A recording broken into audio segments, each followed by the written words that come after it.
Hi, I'm Rhiannon Faith, and I'm here to tell you a story. So I come on here every now and again, trying to get a little bit more regular, like weekly, and share stories, kind of a natural storyteller. And honestly, I don't have as many outlets to do that at this point. So, but a lot of my friends had asked and family had asked, and so that's why I do this. Anyways, I was thinking about cars, car buying, and then because my daughter has been in a position, my oldest, where she was looking for a new car and trying to figure that out. And all of the different thoughts around getting a new car and the methodology and madness of getting a car. And also the sort of girl power thinking I always had as a young adult about what kind of car I was going to get and what that was going to look like and why I was getting it. So a lot of lead up. Anyhow, the bottom line is my favorite cars are Saturns. And I'm so sad that you can't get them anymore. But I owned so many of them. And not because I had to replace them. It was just a thing where, I was getting them as they already had quite a lot of miles on them. And so they didn't run, forever. But so I would need to get a newer one, or I had an opportunity to get a newer one in any event. I think it was like 7 or 8 Saturns, maybe even more, that I owned over my lifetime. But when I was looking for cars to get, my first choice when I was early 20s, my first choice was to get a car that I could fix myself because I was poor. That's how it goes. I had a daughter. I didn't have a lot of money. And actually I was thinking the other day when I started working for the County of San Diego in the Public Defender's Office in Vista, California, I was making $9.07 an hour. Yeah, back in the beginning of time. And that is not a lot of money, particularly when you're also having to pay for childcare for an infant.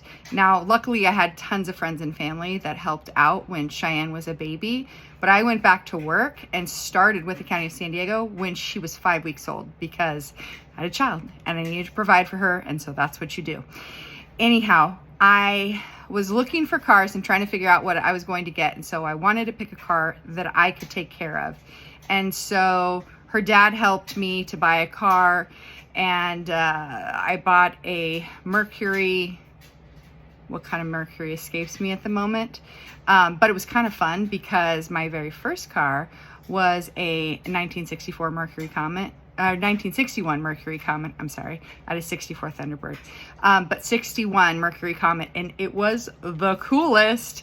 I bought it when I was 13 for $300. I saved up babysitting money and other side hustle money because I was always doing something, cleaning houses, babysitting, you name it.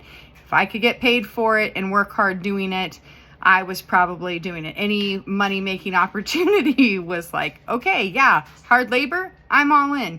So anyhow, I bought my first car and I worked really hard to fix it up. And then the craziest thing happened, but one of our friends, my mom's friend from work, he was doing some work on it, and there was this scam in Escondido where people were towing cars and saying that, it was illegally parked or it was an HOA thing. But then when you try to call the numbers for it, there's no such thing. They were just stealing cars. It's crazy. Anyhow, I lost the car. Devastation was real. And it was seafoam green. It was so fabulous. It had fins, the back tail lights. Ugh. If I could afford to spend the time doing classic car refurbishment, I would totally do that. But it would be super impractical here in Phoenix, given that it's 1 billion degrees during the summer. And I don't have a garage big enough to just store extra cars. Anyways, my heart goes out to that car and I'll love it forever. But when I was a new mom, I wanted a safer car. So I got this other Mercury. You'll see that there's a lot of stream of consciousness storytelling. Every story leads into another story. But I bought this other car, a Mercury, and the alternator went out. Well, at first we thought it was the battery, but of course it was actually the alternator, and I didn't have money for that. So I went and bought the book so that I could figure out how to fix it, and I fixed it using the book. The only thing that was a little wonky is my grip strength and tighten down ability, the torque, I couldn't quite achieve. And so I had a friend double check my work and he just had to tighten some things. But basically I replaced the alternator in my car and a handful of other things when I needed to, oil change. I've replaced brake pads on my car. You know, you got to figure it out, right? So I just buy the book and read the book and figure it out. Because this was before the internet was helpful. There was no YouTube back then. Oh, wasn't that long ago, but it was long enough ago that that wasn't an option. You didn't have all of these resources at your fingertips. Just figure it out, watch a video, and get it done. Like, you can put in today this kind of car with this kind of thing you need to replace, and you immediately have like 15 videos and options, which is pretty amazing. So after that car got into a car accident, so I had like a little bit of a string of that situation going on for a while. Most of them were not my fault. That one was sort of my fault.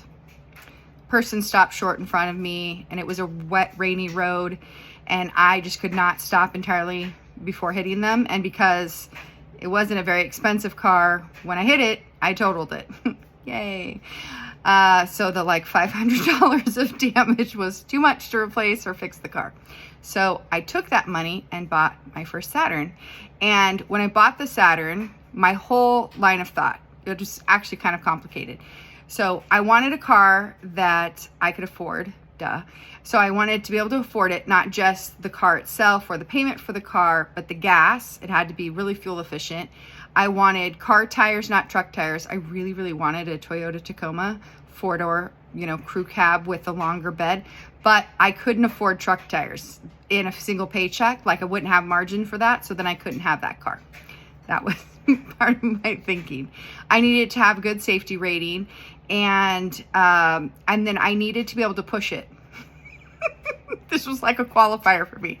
I needed to be able to be strong enough to push the vehicle by myself should I ever be in a situation where I needed to. Like, my car's disabled on the side of the road. I need to get out of the middle of the road. I just could not stand the thought of being helpless or needing someone else to jump in to assist me, because honestly, I didn't have a lot of reliable resources, and so I needed to be self-sufficient. So I had to be able to push it. It had to be fuel efficient. It had to be economical. I had to be able to replace the tires in a single paycheck if I needed to.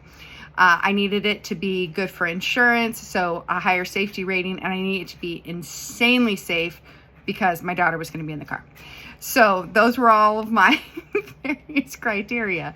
So it's funny, when I had to, the first one I bought, things didn't work out with the financing because the car was too old. And it was too little money. I think it was like $3,500 because, you know, hey, big spender. But I didn't just have that money available to me. So they had to upgrade me to a better one. So that's how I went from 1 to 2 Saturns in the blink of an eye. And that continued. And I had one after the other. I really love the Ion series. And the SL1 series the SL series was pretty fabulous too. And I loved Saturn so much because they were kind of like, they have like a cult following even now. So like the Subaru, there are people who drive Subarus, and they are Subaru people, and they will always be Subaru people. And Volkswagen is kind of the same. They're truck people. I wanted to be a truck person, but I just needed to have truck friends. So I figured that out. But I loved the Saturns for that. You know, back in the day, their factory was in Tennessee, which has a special place in my heart always. And it was American made, which was unheard of for a sedan to be effective, useful, and getting a lot of mileage, and also made here in America. And it was a partial ownership situation with the employees, which obviously is why they didn't last. But they were fantastic, and I love them like something crazy. I actually saw one on the freeway the other day, and I was so beside myself with excitement. Like, oh my gosh, can I buy your car? And my last Saturn I had not that long ago. It was 2017. It was the last car I had before having to buy a new car, which was so sad. My AC went out, and it was really a question of, do I have the money to buy a new air conditioning unit for a car that isn't even being made anymore? It's going to cost a fortune. And it really did. I looked around, it was getting parts were getting harder and harder, and I just couldn't make that work. So I had to part ways. But even when I was buying, in between my Saturns, I did have a Saturn relay. So I've had the SLs. Before the SL, there was a different one. It was the coupe. I don't remember what that one was, because it was like the early, I think it was a 93 that I had. Anyways, I had the SL series, I had the Ions, had a Relay, the minivan. What? That was not their shining moment. I never had a View, and I didn't have a Sky, but those would have been cool too. But when I was buying a minivan a number of years ago, because when I diverted from my Saturn path, I kept the Saturn, but I bought also a minivan. I bought the minivan because I was in a position of a little bit of chaos, some stuff going on, and I legitimately thought to myself, well, worst case scenario, I could throw a queen size mattress in the back of my minivan, and I could live in my minivan if I had to. If things got really bad and I just couldn't make it work, okay, I'd be all right. Like, that was 1,000% the stuff that was going through my head. That's kind of crazy.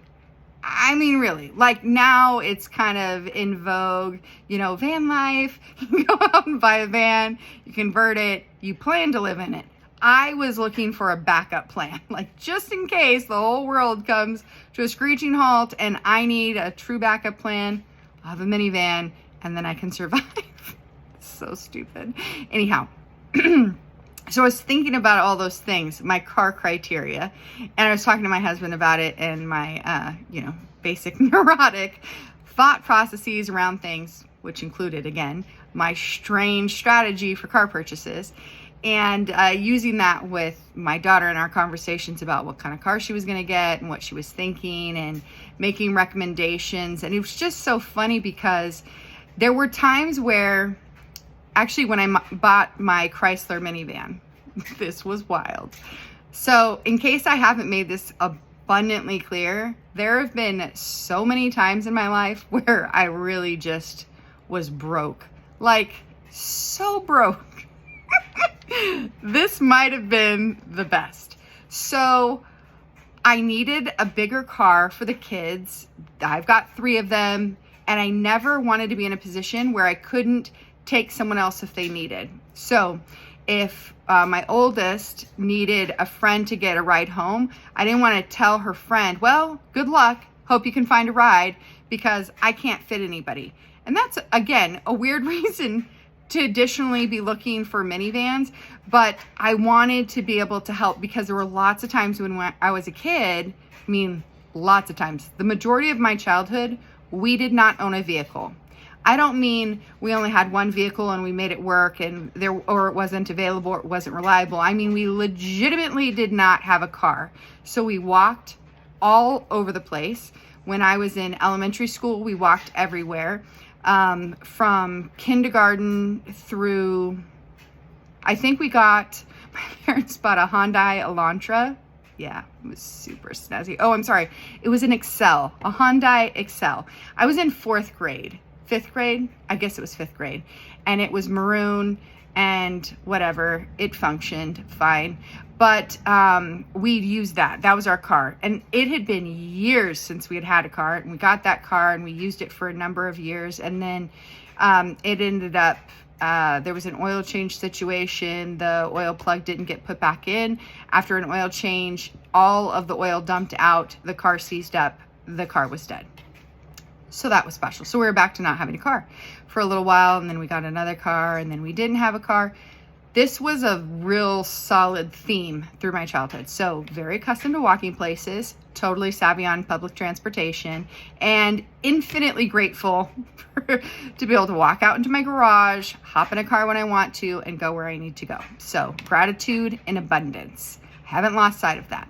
But because I grew up like that, needing or relying on and help from others, like all through high school, I didn't have a car, and my parents I'm sorry, that's not true. They took me to school for part of my freshman year, and it was only because we were living in a different city and I was coming into school, and so they would drop me off on occasion. But the majority of high school, all through 4 years, if I was getting to school, I rode the bus maybe 10 times. I had a friend, lots of different friends, and all of those friends who gave me rides, I am so thankful for you. seriously, you're the coolest. And so I pay it forward. So with my daughter and her friends, I've never turned anyone down for a ride. I don't care where they need to go. I don't care how far it is. I don't care what time they call. If someone needs a ride, I'm going to take them. That's just how it goes. And I don't think I had that conversation with my husband before, kind of recently. And he kind of gave me this look like, that's ridiculous. But I stand by it, and I won't, be disruptive or disrespectful to my husband or his wishes, but I'm definitely going to take people. In any event, so when I was talking to my daughter about car options, we were talking through what you need to buy, how much money you want to spend, where you want to spend it. And so during my broke days, when I bought the Chrysler minivan, when I bought that car, I did not have money enough in my checking account to go buy a gallon of milk. I'm not exaggerating. I definitively did not have money to go buy a gallon of milk, but I had just purchased a car. Now, it was a used car and I was trading in my car and whatever, but I didn't actually have money to buy a gallon of milk. I didn't need one, but it was not lost on me, the irony. Like, thank God. When you buy a car, they give you a full tank of gas. Like, I almost coasted in with fumes to look at the dealership and was thinking to myself, this is going to really stink if I can't leave with a car because I don't have gas for that.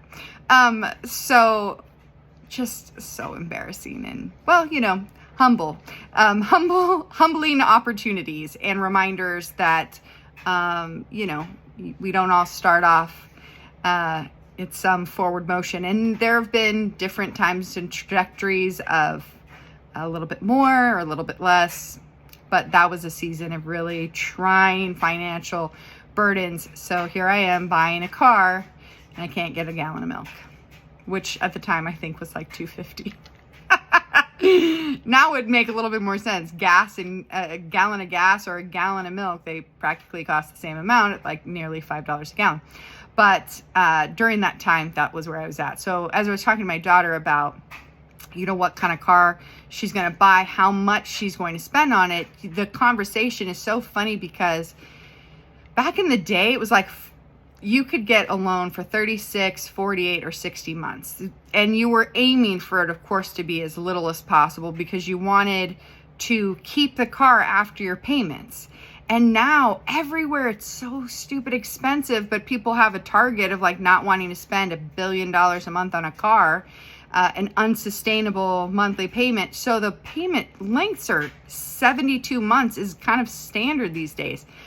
And so she's looking at used cars to buy. I'm like asking her, have you considered that car might not actually make it the whole 72 months you have to pay for it? Like, it's kind of a gamble to be buying a car that potentially won't make it. Now, of course, that's true of anything. You could have an accident. You could have a major mechanical error that wasn't anticipated. Whatever, that stuff happens. But, some of these cars have a shelf life. She got a good deal and she got into a good car. I'm sure it'll be all fine, good, none of that stuff. But it's just so crazy, the moments where we have to make these tough calls and desperate decisions. Like, well, when I was buying that first Saturn for $3,500, the proposed interest rate, and this was in 1999, the proposed interest rate was 32%, which in the state of California at the time, anything over 30%, I believe, was usury. So one of the attorneys I worked with offered, when they tried to pull back and rescind the deal, because they were already offering this usury rate, which was not legal for them to do for the $3,500 loan, because they were just going to carry it in the dealership, and then rescinded because they decided it was just too high a risk, and offered to put me into another car, which was now $10,000 instead of $3,500, and bring down the interest rate. When they were trying to do this switch around thing and just rescind the car and, sorry, we can't make the deal with you, he wrote a letter that sternly said, you either make a really amazing deal for her or you're going to have a problem. It was so good to have great attorney friends, and working in law provided a lot of those great opportunities. Anyways, so I got into this fantastic deal, $10,000 for the car. My payment, I think, was $200. I felt like a champion. My interest rate was reasonable. And I loved that car with everything in me. It was so great. I love that car. And then I don't remember. Oh, someone crashed into me. A woman came flying down the 163 and smashed into the back of my car, going 75 miles per hour, and pushed me up on the median right before Fashion Valley Mall, and pushed me up on the median. And thankfully my car did not fly off into oncoming traffic, although it did seem probable that that was going to happen. I got the car down off the median, literally 2 wheels driving up on the side of the median and then the other 2 on the ground. It was so scary. I had just, by the way, finished physical therapy, like in fact left physical therapy to go to school. Those were the 2 stops. So leaving from physical therapy, heading to my college class, and a woman hits me, leaving physical therapy from a work injury.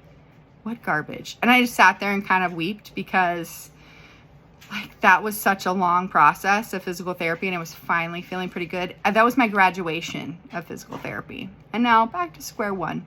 But you know, it all worked out in the end, and I got yet another Saturn. And coincidentally, the gal who hit me, she was driving a Saturn, the same model. And so when she hit me, the 2 cars were designed to hit each other. You know, your crumple zones are in the same space, the height of the bumpers are the same. And so when she hit me, it was the best possible outcome as far as damage to the car and damage to each other, because her crumple zone and my crumple zone were perfectly connected. So even though I slammed into the median and didn't hit anybody else, the damage was done. The car was totaled, and I got, you know, a really expensive visit to the hospital via ambulance. Yay.